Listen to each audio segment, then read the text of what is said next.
लोगों की भीड़ में भी कई बार हम अकेले होते हैं। हम सबकी जिंदगी अलग हो सकती है, लेकिन हम सबके सुख दुख के किस्से तो शायद एक जैसे ही होते हैं। कोई अपने अतीत से लड़ रहा होता है तो कोई अपने वर्तमान से।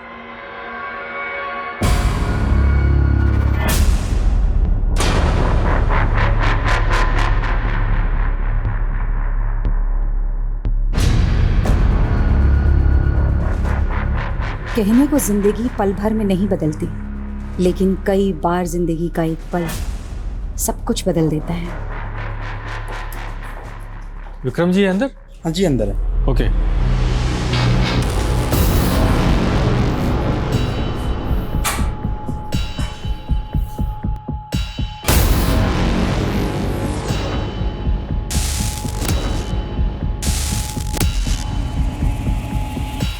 ये फाइल्स देखना ना सर।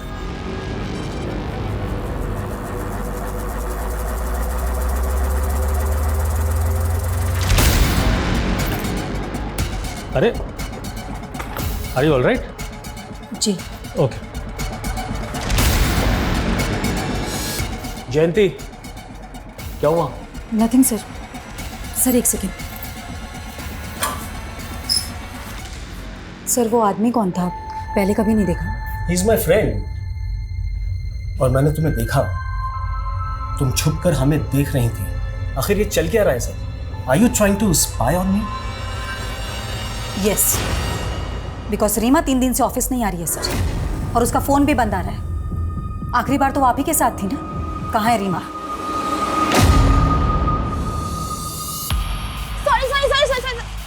अरे क्या अर्पिता, इतना लेट? चल जल्दी कर, मूवी जाने के लिए लेट हो रहे हैं, जल्दी कर। मूवी? हाँ मूवी जाएंगे तो बहुत लेट हो जाएगा। मम्मा को क्या बहाना दूंगी?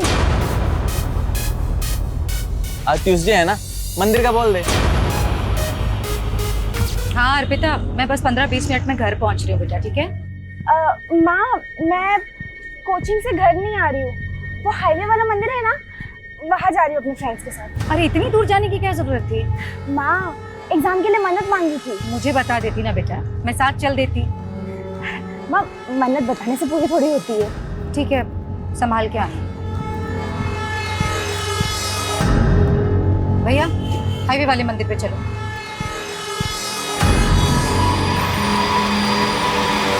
I get down to business.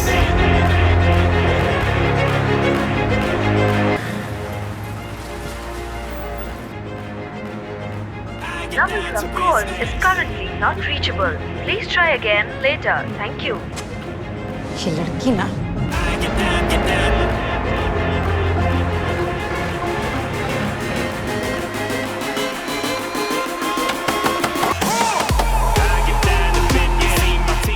क्या रोज रोज का तमाशा लगा रखा है तुम लोगों ने?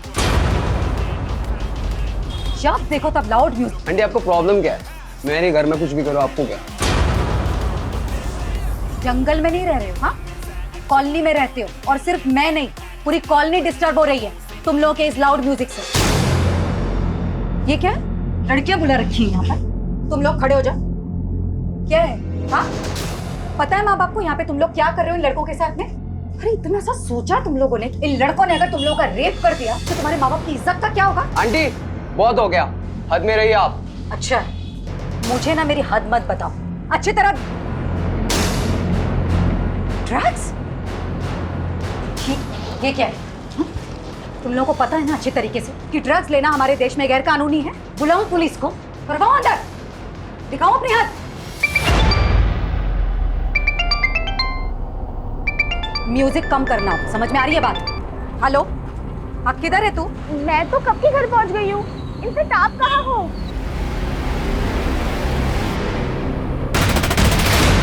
तो तू अब मुझसे खुलेआम झूठ बोलने लगी है। गई थी मैं तेरे कोचिंग सेंटर, वहां से पता चला कि तेरा एक लड़के के साथ चक्कर चल रहा है। ओह, तो अब आप मेरी जासूसी करने लगी? ज्यादा बकवास मत कर अर्पिता। एक तो झूठ बोलती है, ऊपर से मुझ पर इल्जाम लगा रही है। हाँ बोला झूठ, क्योंकि आप मुझे मेरी लाइफ जीने ही नहीं देती हो।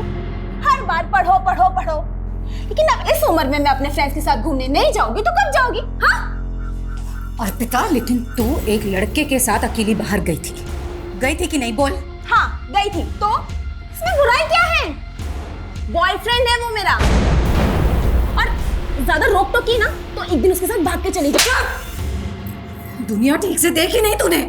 अर्पिता, मैं जानती हूँ कि नालातों में बड़ा किया तुझे, और आज तू शर्म नहीं आती तुझे? नहीं आती शर्म, क्योंकि बचपन से लेकर आज तक मैं बस आपकी पाबंदियां ही सहती आई हूँ, लेकिन अब और नहीं, ठीक है? अर्पिता, अर्पिता,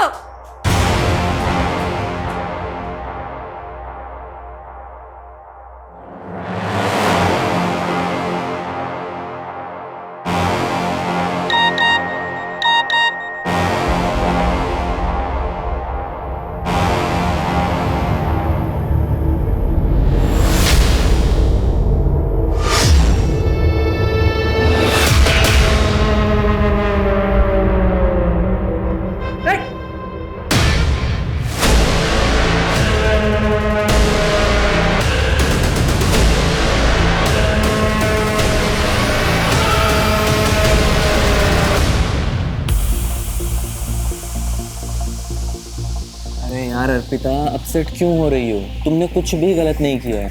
यार, अगर आज मेरे पापा जिंदा होते ना तो मेरे साथ ऐसा बिल्कुल नहीं होता। Let's have a drink, okay? मैं नहीं करती ड्रिंक। अरे लेकिन अभी तुम्हें इसकी जरूरत है ना, तो पियो और सब कुछ भूल जाओ, ओके? अरे पियो यार, पियो। हाँ, शुरू में कड़वा लगेगा, अभी ठीक हो जाएगा। पूरा पियो।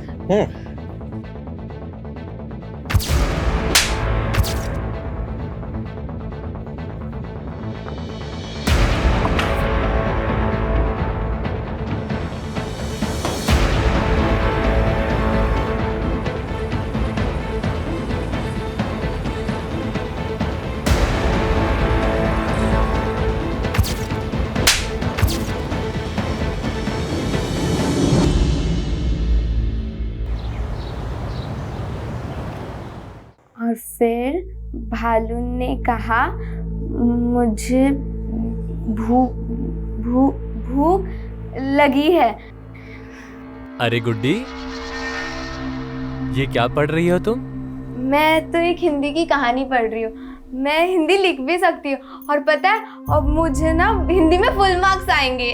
अरे वाह, तब तो तुम्हें प्राइज मिलना चाहिए। बोलो क्या चाहिए तुम्हें?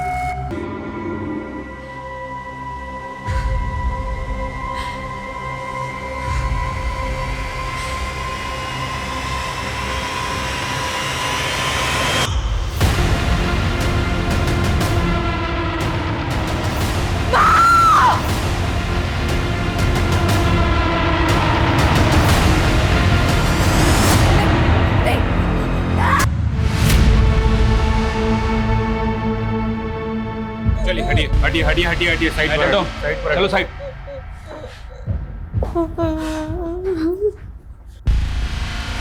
पूरा घर चेक कर। त्यागी किसी धारदार चीज से मारा गया है, मल्टीपल स्टैबिंग्स भी हैं। सर ये सब देखकर तो लग रहा है कि काफी स्ट्रगल हुआ है।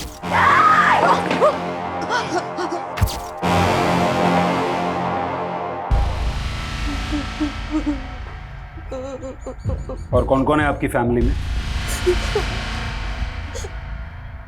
मेरे और मेरी मम्मी के अलावा और कोई नहीं। 10 साल पहले मेरे पापा की डेथ हो गई।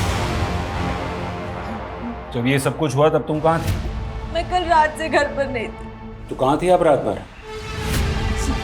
मैं पब गई थी। कौन सा पब? क्रिस्तो पब। लेकिन शहर के सारे पब तो 1:30 बजे बंद हो जाते हैं। उसके बाद आप सुबह तक कहाँ थी? मैं अपने फ्रेंड के घर गई थी। आपको क्या लगता है आपकी माँ को किसने मारा होगा? पता नहीं सर, मुझे कुछ पता नहीं। पर हाँ, कल रात को मेरी मम्मा का पड़ोस के लड़कों के साथ झगड़ा हुआ था, क्योंकि वो पार्टी कर रहे थे इसलिए। अभी तो आपने कहा कि आप रात भर घर नहीं थी, फिर आपने ये सब कैसे देखा? क्योंकि मैं 10 बजे तक यही थी। आप कह रहे कि आपकी माँ को लड़कों से परेशानी थी और फिर भी वो आपको रात को पब में जाने देती जहाँ पर लड़के भी आते हैं। एक्चुअली वो पूरा ग्रुप था ना, इसलिए। त्यागी, ये लड़की झूठ बोल रही है या कुछ तो छुपा रही है। क्रॉस चेक करो ये रात भर कहाँ थी।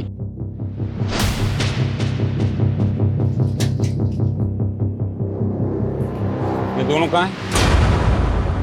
पता नहीं सर, बहुत ही बिगड़े हुए लड़के हैं, दिन रात पार्टी करते थे। जयंती ने तो उनके मकान मालिक से भी शिकायत की थी कि वो घर खाली करा दे। त्यागी, वो मकान मालिक से इन लड़कों का नंबर निकालो। नहीं सर, घर में कहीं भी जयंती का फोन नहीं मिला, लेकिन ये लैपटॉप बैग मिला है। अर्पिता, तुम्हारी माँ का फोन कहाँ है? मुझे इस बारे में कुछ नहीं पता। कविता, तो क्या खूनी ने जानबूझकर जयंती का फोन गायब किया?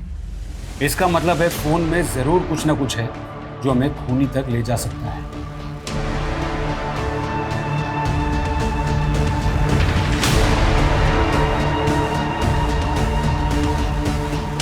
सर, लड़कों के मकान मालिक से बात हो गई है। दोनों लड़कों का नंबर मिला था, लेकिन सर दोनों का फोन स्विच ऑफ है।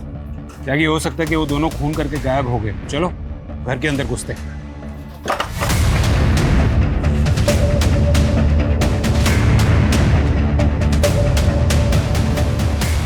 घर चेक करो।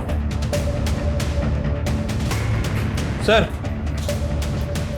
त्यागी, फॉरेंसिक को बुलाओ और दोनों घर के फिंगरप्रिंट सैंपल ले लो और वो दोनों लड़कों की डिटेल निकालो और पता करो कि यहाँ पार्टी में दीपेश और राघव के साथ और कौन कौन मौजूद था। ठीक है सर।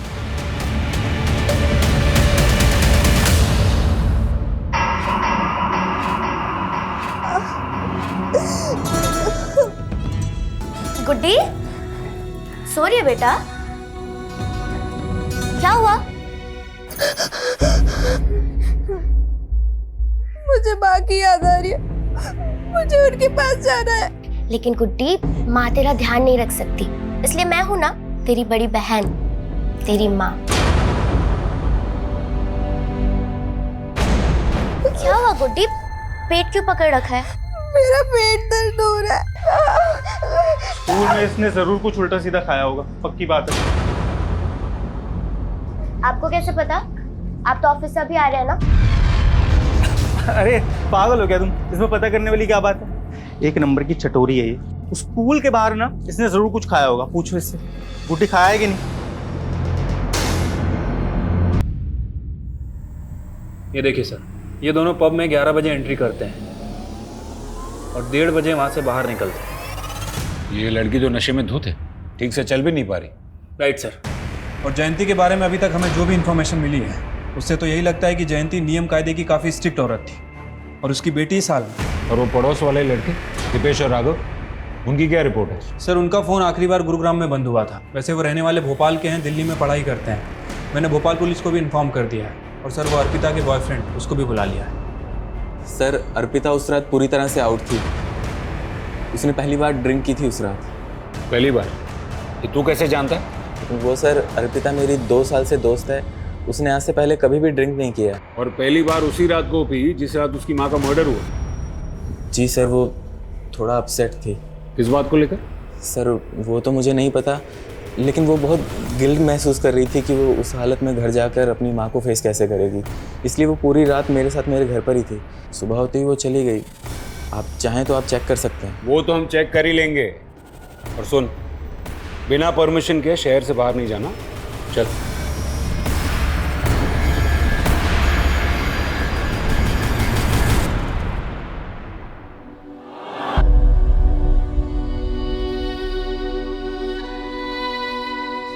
पता है, खुश रहना, मस्त रहना सबसे बेस्ट होता है।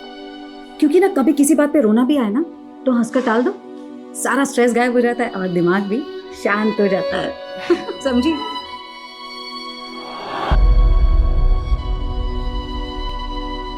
सर, जयंती का फोन रात 10:30 बजे बंद हुआ था, वो भी उसके घर वाले एरिया में। और उसका फोन भी गायब है, जो हम मान रहे हैं कि किलर ने गायब किया है। अर्पिता मेन सस्पेक्ट है।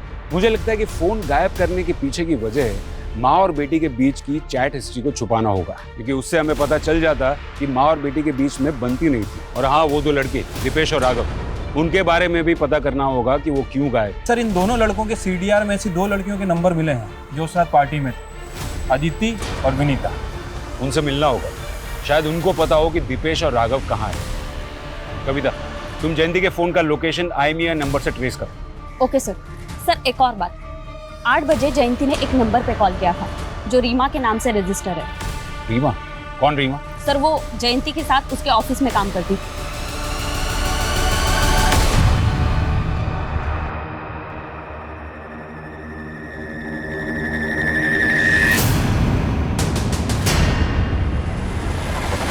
क्या है? कौन हो तुम? मैडम, आए दिन पेट दर्द की शिकायत रहती है। मुझे लगता है ये पेट से है। क्या?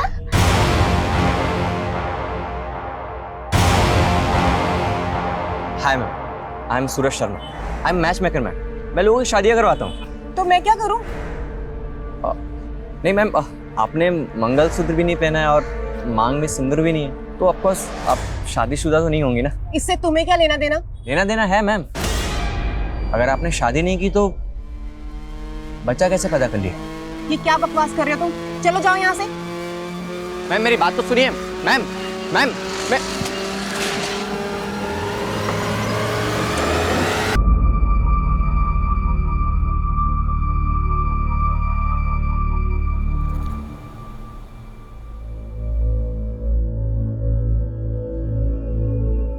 बेटा,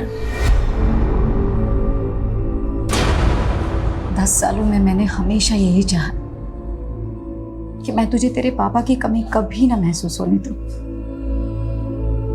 और आज भी यही कोशिश करती आ रही हूं कि तुझे दुनिया की सारी खुशियां दूं।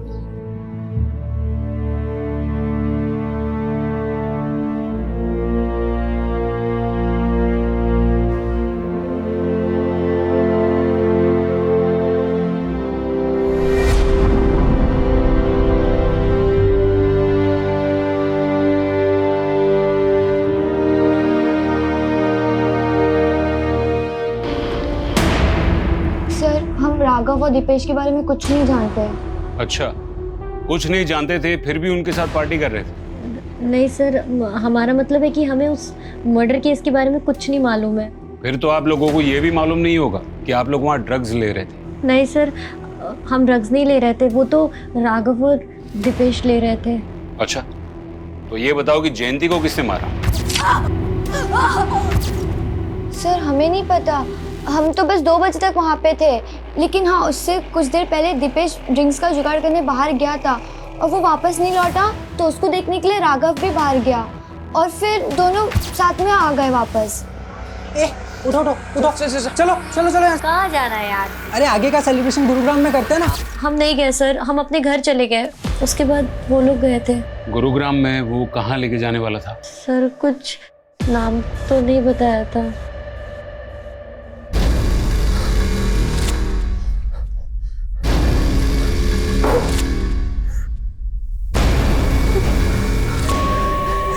क्या चाहते हो तुम? क्यों लेकर आए हो मुझे यहाँ पर तुम? हाँ,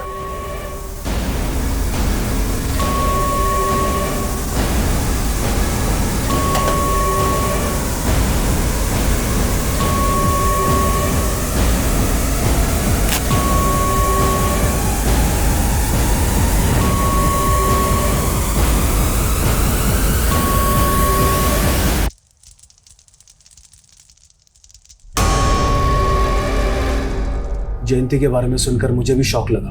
बहुत ही नेक औरत थी। जयंती का ऑफिस में किसी से कोई इशू चल रहा था? I don't know. रीमा हो ना आप? जी।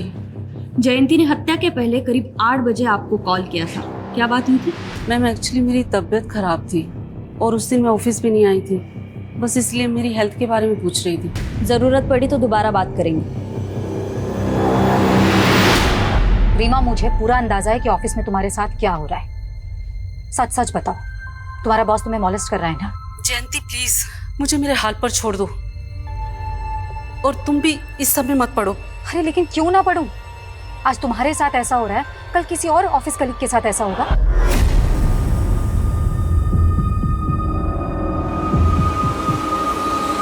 सर, जयंती की पोस्टमार्टम रिपोर्ट के हिसाब से उसकी मौत रात में 1 बजे से 3 बजे के बीच में हुई, और जयंती का फोन रात को 10:30 बजे बंद हुआ था।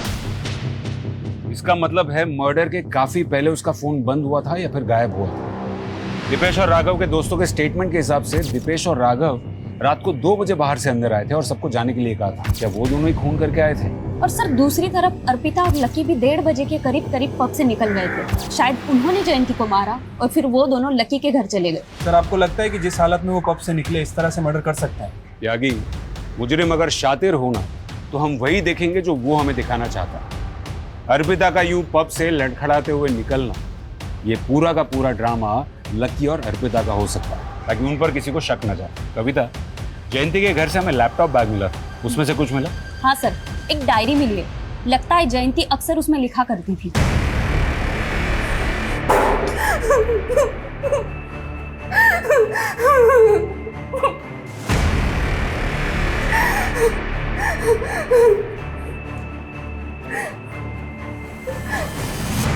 थोड़ा बादाम खाया करो।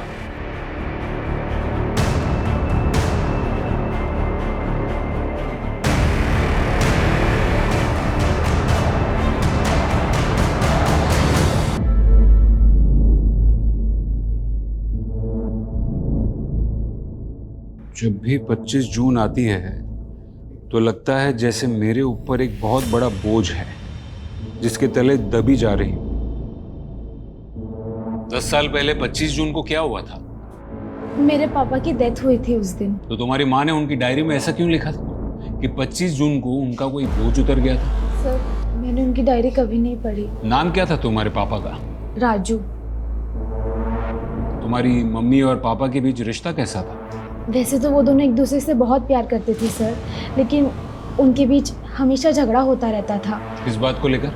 मेरे पापा का एक पैर काम नहीं करता था और वो एक छोटी सी फैक्ट्री में काम करते थे। उन्हें बिल्कुल अच्छा नहीं लगता था कि माँ उनसे ज़्यादा कमाती है। उन्हें माँ से कॉम्प्लेक्स था। इसी फ्रस्ट्रेशन में उन्होंने शराब पीना शुरू कर दिया। लेकिन पापा बहुत अच्छे थे, माँ उन्हें समझ ही नहीं पाई। तुम्हारे पापा की डेथ कैसे हुई? हार्ट अटैक आया था उनको। तुम्हारे बाकी कोई रिश्तेदार नहीं दिखे? ना तुम्हारी मम्मी की तरफ से ना पापा की तरफ से? मेरी माँ की तरफ से कोई नहीं था सर। माँ एक लौती बेटी थी और मैंने अपने नाना नानी को कभी नहीं देखा। बहुत पहले उनकी डेथ हो गई थी। और पापा की तरफ से? मेरी दादी थी, पर जब मैं 7 साल की थी तभी उनकी डेथ हो गई। और पापा का भी कोई भाई बहन नहीं था। सर मुझे तो लग रहा है ये अर्पिता कोई भी बात सही से नहीं बता रही। शायद वो चाहती ही नहीं कि उसके रिश्तेदार सामने आए और वो उन दोनों माँ बेटी के खराब रिश्तों के बारे में बता के उस पर शक जताए। कविता, अगर उसके माँ बाप के कोई रिश्तेदार हैं भी तो उनका तो पता लग ही जाएगा। जयंती के सीडीआर रिपोर्ट में मौजूद हर एक नंबर की डिटेल निकालो। जयंती के सोशल मीडिया अकाउंट्स भी चेक करो। मैं ये जानना चाहता हूँ कि जयंती ने अपनी डायरी में ऐसा क्यों लिखा था कि 10 साल पहले उसके पति के मौत वाले दिन उसके सर का बोझ उतर गया था। क्या जयंती के पति की मौत के पीछे कोई राज छुपा था?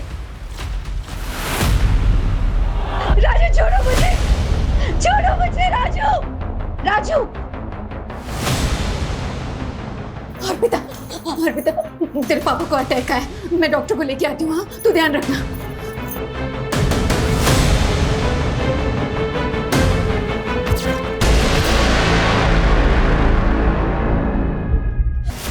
सर, राघव के एक दोस्त से पता चला है कि राघव और दीपेश गुरुग्राम के एक घर में है।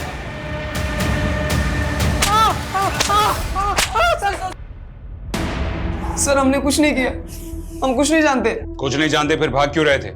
हम लोग ड्रग्स लेते थे और जयंती आंटी से झगड़ा भी होता सर। उस रात पार्टी में रात को 2 बजे अचानक अपने बाकी दोस्तों को भगा दिया क्योंकि तुम दोनों मर्डर करना चाहते थे।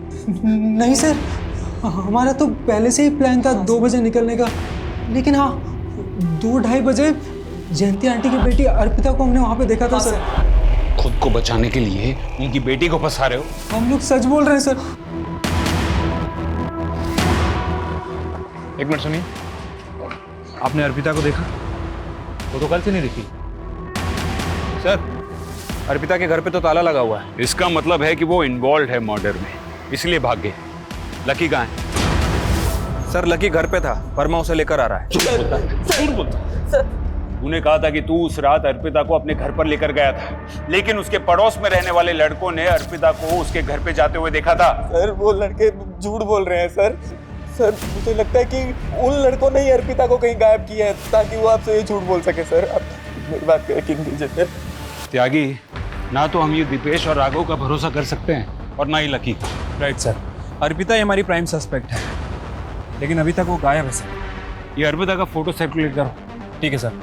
सर वो जयंती का पीएम होने के बाद हमने सोचा था कि उसकी बॉडी किसी रिश्तेदार को हैंड ओवर कर देंगे, लेकिन सर उसकी बेटी प्राइम सस्पेक्ट निकली और कोई दूसरे रिश्तेदार का कुछ पता नहीं चल रहा है।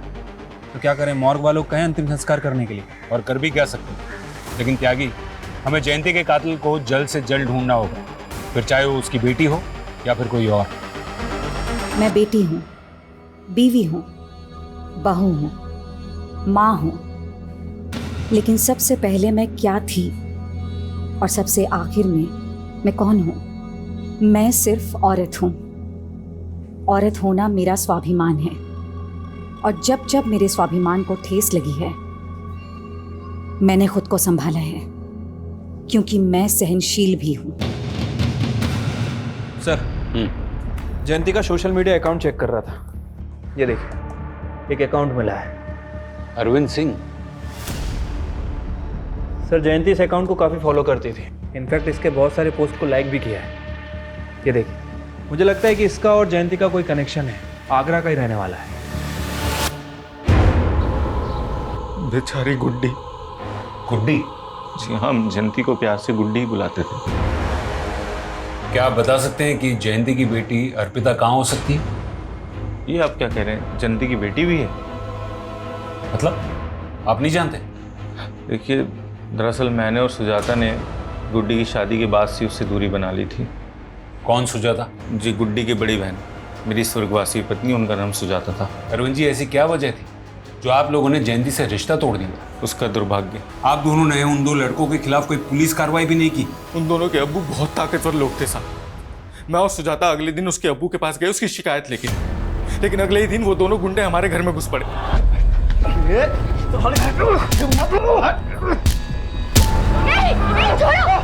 अगर पुलिस के पास जाने का सोचा भी ना, तो वो अंजाम होगा तुम लोग का जो तुम लोग सपनों में भी नहीं सोच सकते। रातों रात हम घर छोड़ के भागे और एक दूसरे शहर में किराए के मकान पे रहने लगे। वहीं पे गुड्डी ने एक बच्चे को जन्म दिया और फिर उसने वहीं पे शादी कर ली। लेकिन क्या मालूम सर, उसकी ज़िंदगी पे उसका अतीत भारी पड़ गया। मतलब आप ये कहना चाह रहे हैं कि उन्हीं दो लड़कों ने जयंती का खून किया है जिन्होंने बचपन में उसका रेप किया था? रिजवान शेख नाम है उसका, दिल्ली में मशाल पार्टी का नेता है। और वो दूसरा है ना, परवेज अंसारी नाम है उसका। सर वो भी अभी दिल्ली में ही रह रहा है। आपके पास गुड्डी की बचपन की फोटो है? सब वो होगी तो सही, लेकिन एक बार मुझे ढूंढना पड़ेगा। हाँ कविता बोलो। सर जयंती के फोन का IMEI नंबर ट्रेस हुआ था। सर हमें वो फोन एक कचरा बिनने वाले के पास मिला। जयंती के फोन का सारा डेटा रिट्रीव करो। Okay sir.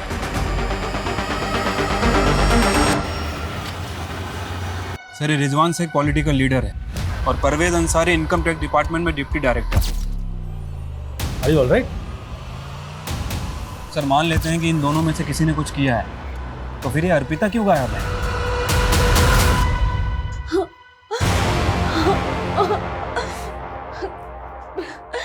प्लीज छोड़ो मुझे। ये देखिए सर, ये जयंती के पड़ोसी का वीडियो है जो जयंती के मोबाइल से मिला।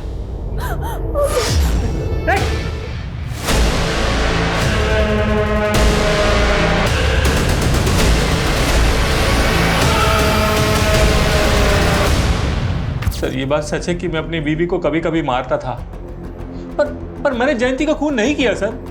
हाँ, जयंती का फोन मुझे मिला था, पर अगले दिन मुझे जैसे ही पता चला कि उसका मर्डर हो गया है, मैंने उसका फोन डस्टबिन में फेंक दिया था सर। ये टेढ़ी खीर है, आसानी से नहीं उगलेगा, तोड़ो इसको। ओके ठीक है। सर एक अजीब बात पता चली है, परवेज अंसारी जयंती के बॉस का भी दोस्त है। जयंती ने आखिरी बार रीमा को कॉल किया था, जो उसके साथ उसकी ऑफिस में काम करती थी। ये रीमा से जयंती के बॉस के बारे में दोबारा बात करो, शायद कोई क्लू मिल जाए। ठीक है सर। सर एक अजीब चीज पता चली। पिछले 2 महीनों में 3 जयंती नाम की औरतें दिल्ली से अबडक्ट हुई। पिछले 2 महीनों में 3 जयंती नाम की औरतें दिल्ली से अबडक्ट हुई। क्या कह रही? हाँ सर, ये देखिए, जयंती सिन्हा, जयंती मलिक और जयंती कपूर। सर ये तीनों अबडक्शन एक हफ्ते के फासले पर हुए हैं। और सर हमारे यहाँ जयंती चौहान का मर्डर हुआ है। ये तीनों औरतों के साथ क्या हुआ? सर तीनों किडनैपर के चंगुल से निकल आए, तीनों जिंदा है। सर इन्होंने किडनैपर का एक स्केच भी बनवाया है, ये देखिए।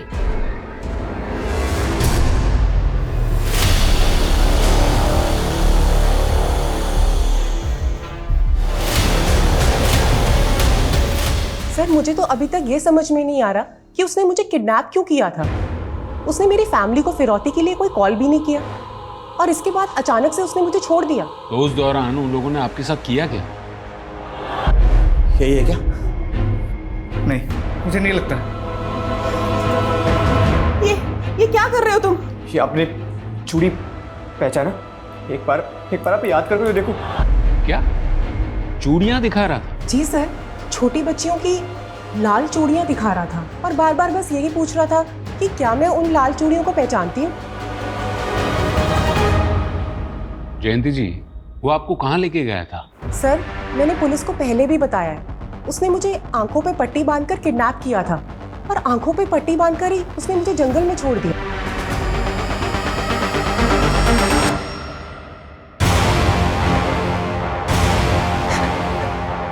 प्लीज मुझे छोड़ दो। तुझे तो मैं कभी नहीं छोड़ूंगा। ये तो गनीमत समझ कि तुझे अभी तक जिंदा छोड़ा हुआ है, लेकिन तेरी मौत तो पक्की है।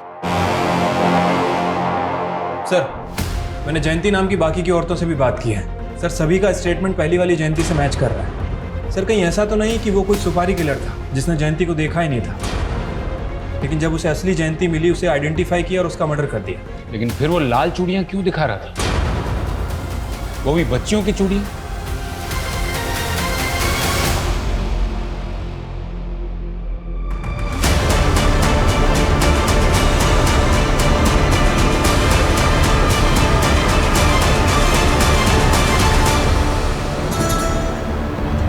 हाँ सर, बचपन में गुड्डी हमेशा लाल चूड़ियाँ पहना करती थी। उसे लाल चूड़ियाँ बहुत पसंद थी, लेकिन जब दानिश भाई के घर से हम निकले थे तो उसकी चूड़ियाँ वहीं छूट गई थी। कौन दानिश?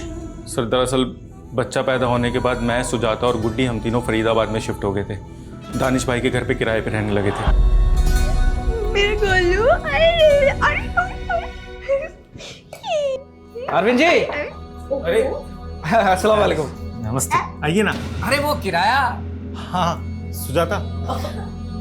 अरे कितना प्यारा बच्चा है, माशाल्लाह माशाल्लाह। ले ले ले ले। कितनी उम्र है बच्चे की? अभी 1 साल का हुआ है, मेरा बेटा है। अरे वाह वाह वाह वाह। ये रेंट। शुक्रिया। चलिए दोबारा आइएगा जरूर। हाँ हाँ। जीजू आपने ऐसा क्यों कहा कि ये आपका बेटा है? ये तो मेरा बेटा है ना। गुड्डी तुझे कितने बार समझाया ना कि तू बिना शादी किए माँ बनी है, और वो भी इतनी सी उम्र में। भूल से भी किसी को ये मत कहना कि ये तेरा बेटा है, समझी?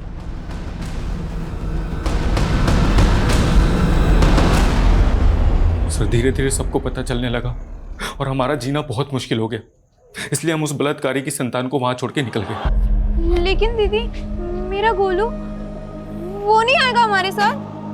गुड्डी गोलू की तबीयत खराब थी ना, तो वो मर गया। अगर हम गुड्डी से झूठ ना बोलते तो उस बच्चे का साया हर जगह हमारी बदनामी करवाता। कहाँ छोड़ा था बच्चे को? दानिश भाई के घर पे, जहाँ उसकी चूड़ियाँ छूटी थी।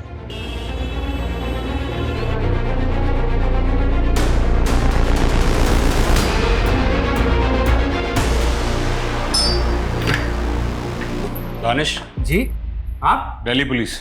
दिल्ली? आप कैसे आप कहाँ? गलती हो गई सर, करते अर्पिता? सर वो तो उस बच्चे को यहाँ छोड़ के चले गए थे, लेकिन मैंने करीम को अपने बेटे की तरह पाला है। मतलब कि करीम ही जयंती उर्फ गुड्डी का बेटा है? मैंने अपनी माँ को नहीं मारा सर। बचपन से लोग मुझे चिढ़ाते थे कि मेरा बाप कौन है। लोग कहते थे कि मैं नाजायज औलाद हूँ, लवारिस हूँ। इसलिए सर मैंने बचपन में ठान लिया था कि मैं अपनी माँ को ढूंढ के रहूँगा।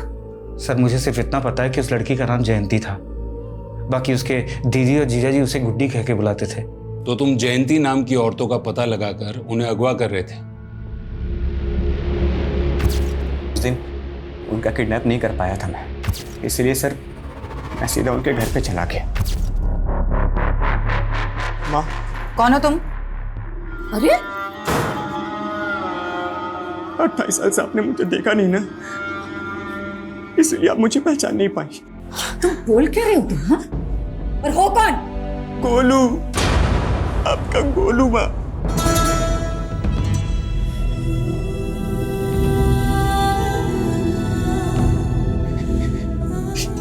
ये आपकी चूड़ी दानिश अबू ने दी है।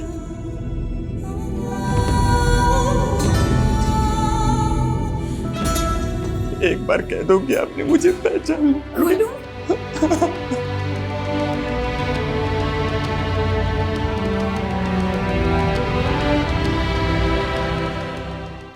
तो मारा क्यों? सर मैं क्यों मारूंगा, बल्कि उन्होंने तो मुझे अपना लिया था। हाँ बस मेरे असली बाप के बारे में उन्होंने कुछ भी नहीं बताया, लेकिन मुझे मेरी माँ मिल गई थी। ये खुशखबरी सुनाने के लिए मैं अपने अब्बू के पास जा ही रहा था कि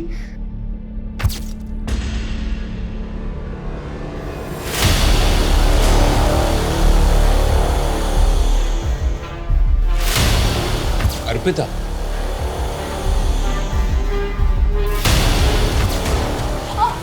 अर्पिता, अर्पिता, तू पी कर आ रही है? मुझसे क्या पूछते हो? आप जवाब दो। इतनी रात को उस लड़के के साथ क्या कर रही थी? चुप! बदतमीज! तू जानती भी है कौन है वो? फिर से थप्पड़ मारा, फिर से हाथ उठाया। कभी को भी ऐसे ही मारा था ना? वो एक एक्सीडेंट था अर्पिता। शराब के नशे में ना वो मुझे मारना चाहता था। झूठ बोल क्या तो? झूठ बोलती है, झूठ बोलती है ये औरत, झूठ बोलती है। झूठी है तू। ये क्या कर रही है तू? अर्पिता,